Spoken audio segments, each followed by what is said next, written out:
Hi, my name is Jamie Dicker, and I am the videographer for this speech, and here is our audience.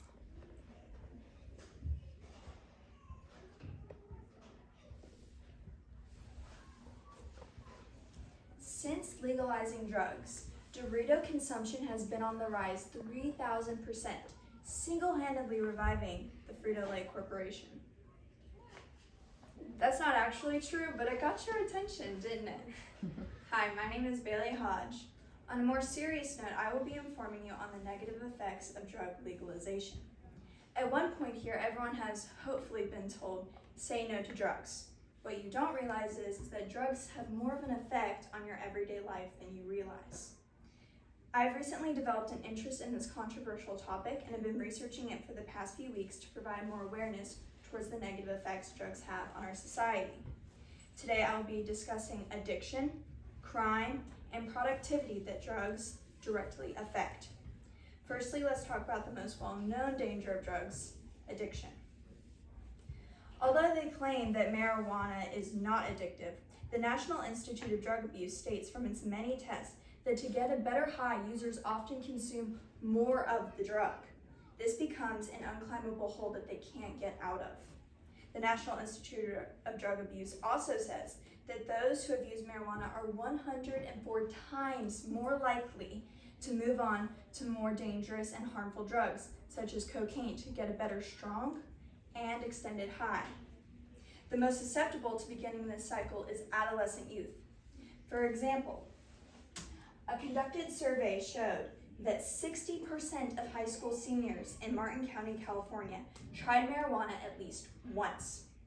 Of those 60%, 33% continued to use the drug. Now, what does crime look like when you have these unpredictable addictions?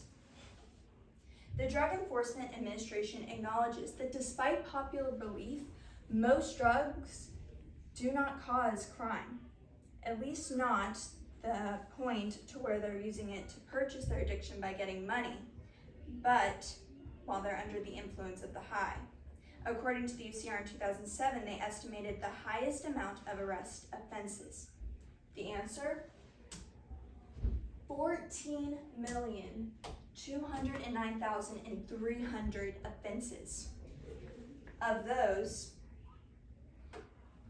these seven made up 7,679,300 of the original 4 million. By legalizing drugs, would that decrease this number? Although there's a chance it could, Switzerland's Needle Park experiment says otherwise. In 1989, addicts were allowed to sell, buy, and use drugs in a particular park area.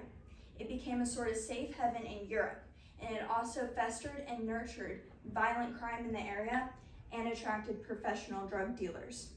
The crime rates escalated so much they ended up shutting down the park in 1992. Not only do drugs encourage crime, but they disencourage productivity. I think we can all agree that money doesn't guarantee happiness, but it's definitely nice to have. Our economy is an essential part of our survival and our growth. The Administration of National Drug Control Policy states that the estimated cost of drug abuse was $193 million in 2007. $120 million of that sum was simply lost in productivity. Labor participation costs, participation in drug abuse treatment, and premature death were some of those. More intimately, in Lorraine County, Ohio officials wanted to figure out how to deal with the growing drug crisis. And their general estimates, $139.8 million was lost in productivity. This created a massive burden from taxes on individuals, families, and independent businesses. Based on these facts alone, the financial burden towards the common man will drastically affect the economic health of the country. All right, that was a lot to take in. Let's summarize. What I just told you is the negative aspects of legalizing drugs, the addiction of it and how it leads to more harmful substances, the increased crime that drugs nurture, and finally, the lost productivity that drugs cause. Although I still encourage you to say no to drugs, I implore you to look beyond the visible effects you merely see around us and face the harsh realities we're obligated to acknowledge. Do I have any questions? Are there any psychological effects of drugs? There's so many psychological effects. Drugs become an addiction to where you continuously are almost enslaved to the drug, and you continuously go back to it, and it becomes a reward kind of system. It tarnishes relationships. Drug addicts typically can't hold a job. You can research it more, but it has very, very negative effects on psychological health.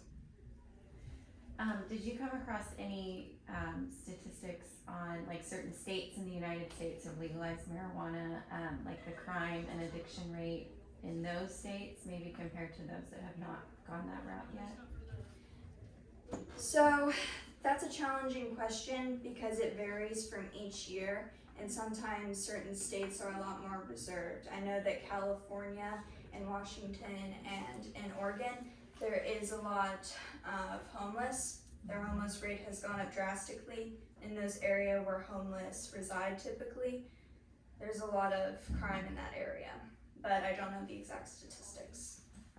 Yes? Why do you believe that more adolescents in their high school and middle school years, why do you think they're more drawn to doing drugs?